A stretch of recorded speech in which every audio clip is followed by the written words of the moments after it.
Hello everybody, welcome back to the FM24 Youth Academy Challenge with Folkestone Invicta. It's the end of the season, which means a big review and see how the new youngsters fit into this squad. Let's get into it. Yes, hello everybody, welcome back to the Save and fellow managers. We finished a very respectable 12th position in the league. Very happy with that. 46 games played, 14 wins, 16 draws, 16 losses, 58 points and a -2 goal difference. Very, very impressed. Bang on mid-table, 24 teams in the league, 12 in the top half, 12 in the bottom half, so just sneaking into the top half of the table. That -2 goal difference holding us on to our position, which was really, really good. I mean, if we look through what we've gone through, yeah, hitting the high of 5th, low of 15th, we've been pretty solid throughout in the mid-table. Very happy with what we've done this season. I think it's been really good, and a lot of the credit to the players. The players have been very, very good, very solid. We have integrated a couple of the youngsters. This is everybody at the squad, by the way. This is absolutely everybody who's around. There are some contracts expiring. We're going to let people just leave the club naturally. Those that aren't good enough, judged by the Power BI, which we will be getting into. The update has happened, and it is looking superb, and it will be available very soon for some select few people to try out. There is some sort of some technical things I need to trial with some other people using it first to see if it definitely works. But yeah, I'm hoping to release that relatively soon for people to be able to use. I guess without further ado, let's go and look at it. So here we are with the brand new Power BI. You can see more positions are now listed on the home screen, the dashboard, the first page, whatever you want to call it. I've called it squad review. But yes, it now lists like your back four, your two holding midfielders, people who can play attacking midfield, wingers and inside forwards are down here as well, and the target forward and advanced forward if that's what you want to play.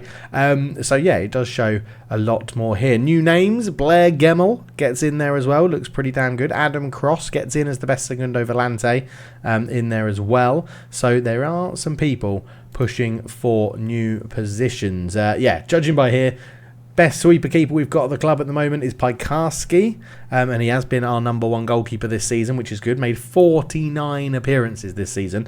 Really good. Jord Gubbins is the best fullback and centre-back, and ball-playing centre-back and holding midfielder on defence. So Jord Gubbins is still pretty crucial to the team. Adam Cross comes in as the best Segundo Volante. Lexi is the best winger. He's also the best complete forward. And Junior Ward is still the best target forward, just above Christian Shuebu, which is an amazing name to say, and someone that we looked at in the last episode in quite some detail, which is pretty cool. The list of players that aren't good enough is growing, ever growing. But yeah, that will reduce at the end of the season. A lot of these ones that are in here, like Andre Santos, he's 18, low determination, not very good in terms of the metrics. He'll get booted out at the end of the year, unless he's got a long contract, which we can't afford to pay off, but I don't think he does. Yeah, and a few of these temperamental ones maybe will go. Unambitious will probably go. Casual will probably go. And then the balanced ones I judge sort of like individually to see how they go. The fairly professional guys, fairly determined, they get a bit of a stay of execution till the end of their contract, and we'll see how they go in. But yeah, generally this list always reduces at the end of the season. 66 players in total at the club through the senior team and the under-18 team, and it's not going...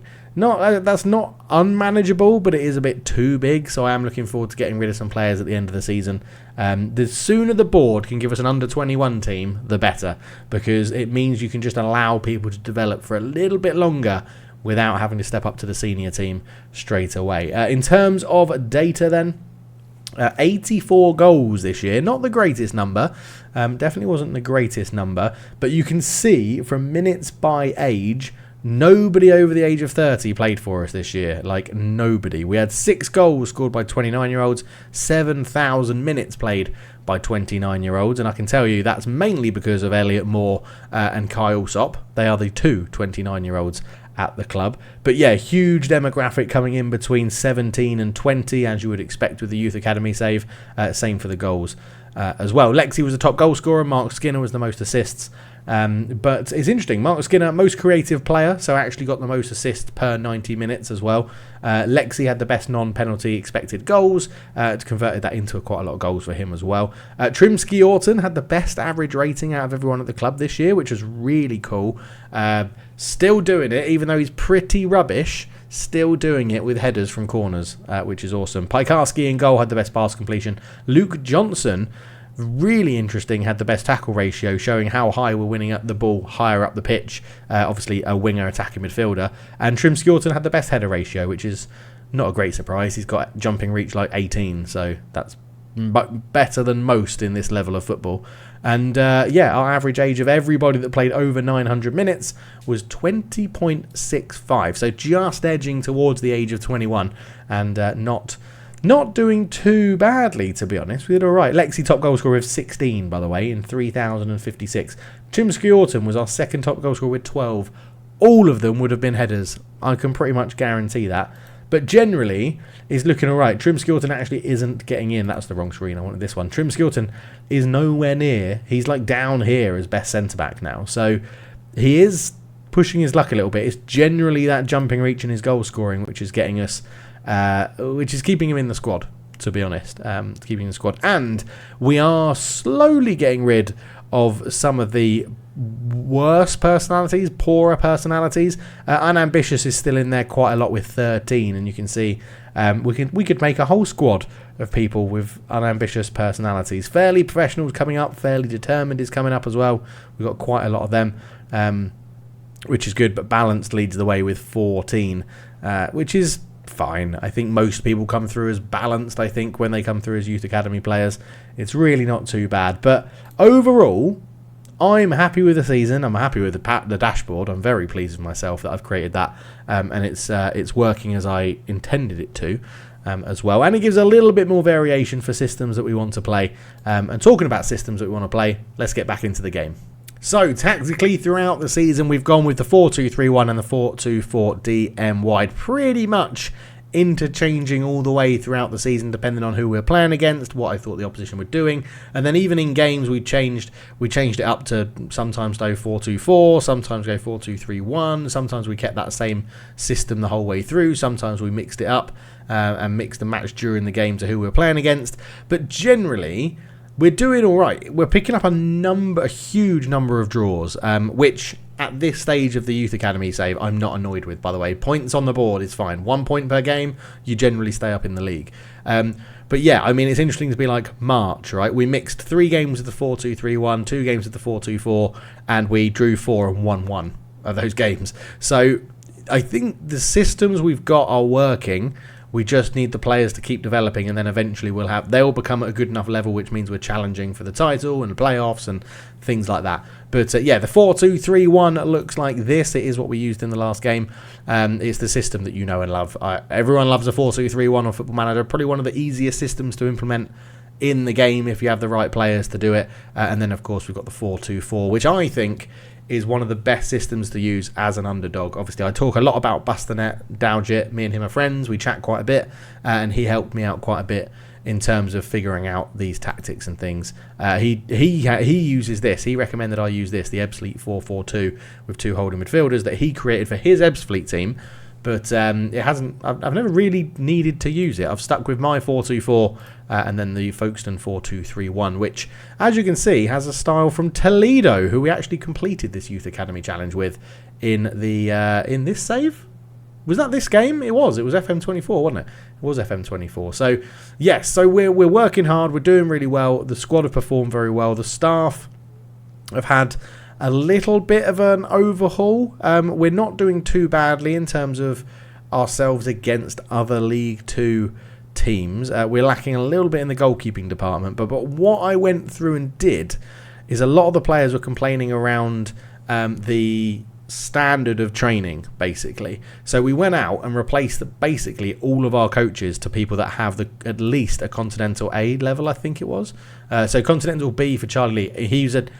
He's a different one. He's got a Continental license and he's actually really good, so we kept him around.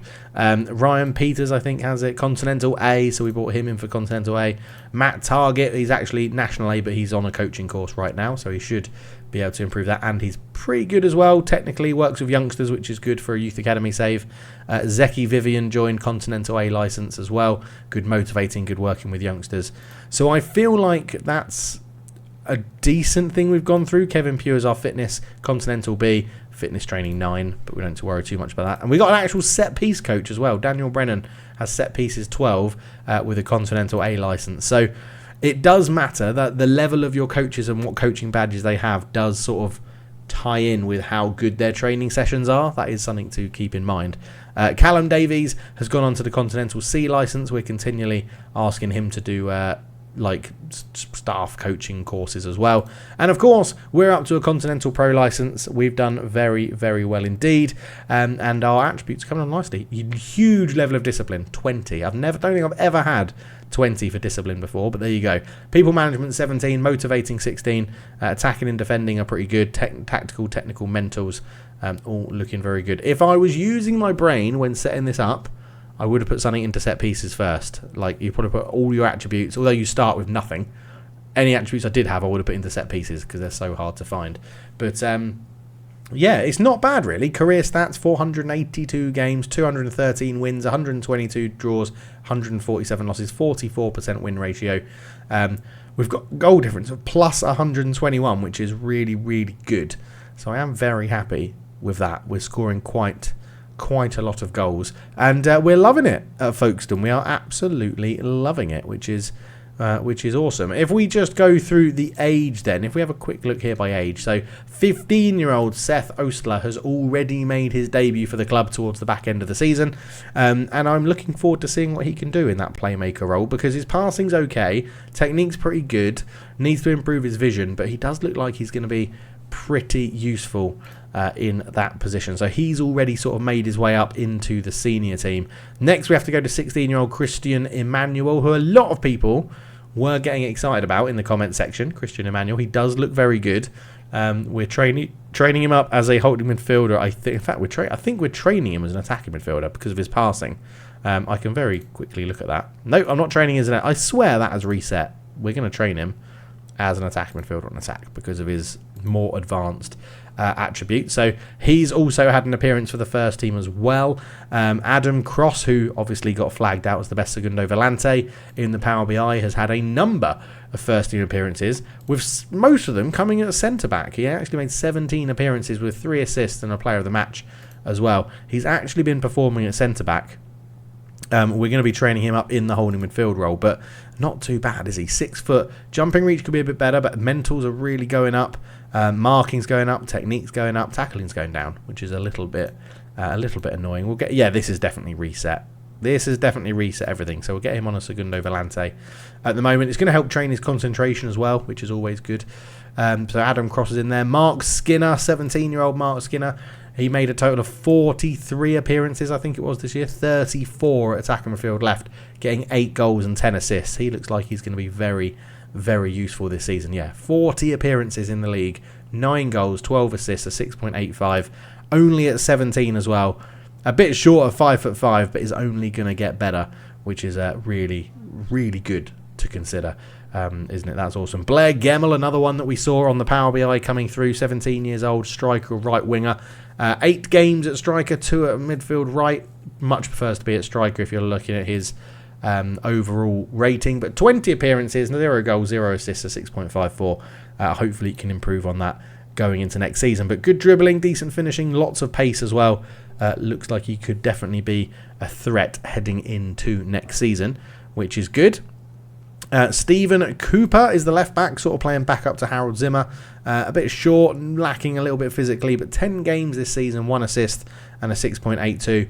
We're going to be looking to rely on his crossing a bit. 19 in the league, apparently, with 1 assist. So really not too bad at all. I don't know why it says 10. Maybe 9 of them were...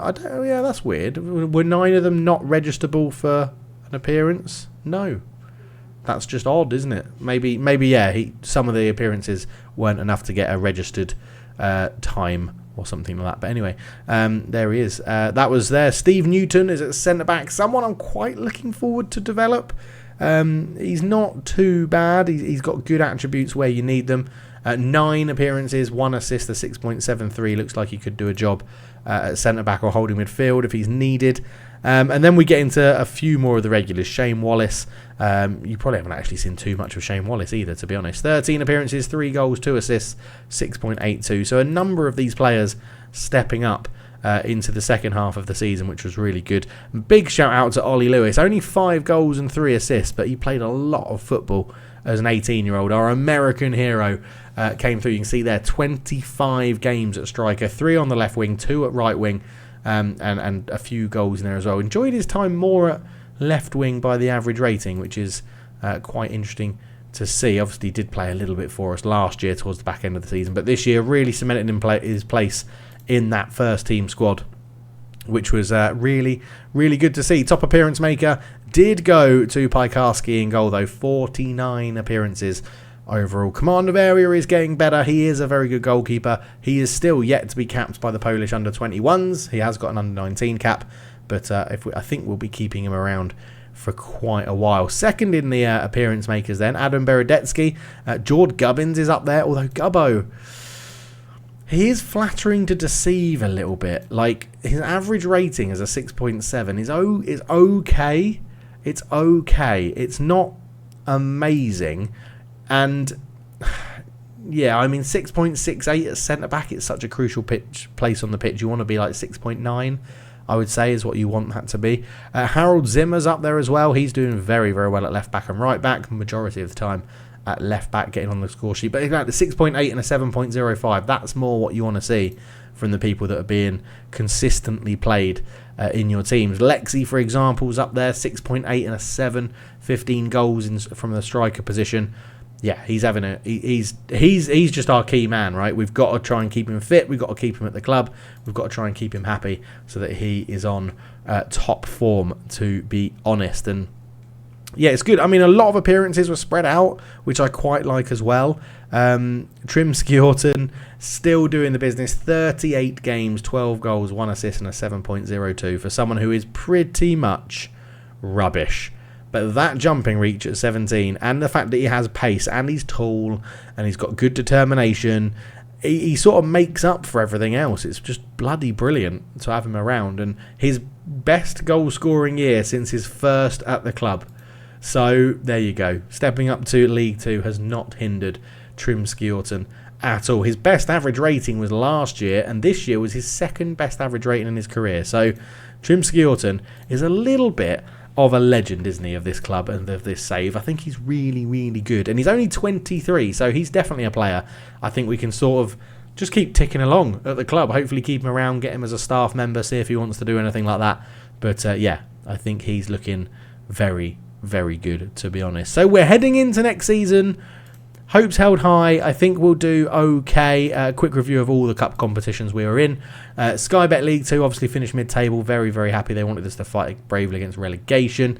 In the FA Cup, did we not even qualify? Why do I care about them? I want to see when I got knocked out. We obviously did, because we had 1 goal from Harold Zimmer, but we didn't do well in that. Carabao Cup, we got knocked out in the first round by Millwall, which was a little bit annoying, and the English Football League Trophy knocked out in the southern section because, you know, we got smashed 11-2 by Chelsea's under-21s, which is just unfair, if you ask me, to be honest. I mean, Rodrigo, look at that, Damian Perez, the guy that scored 6 past us, scored 2 more in the competition and got top goal scorer.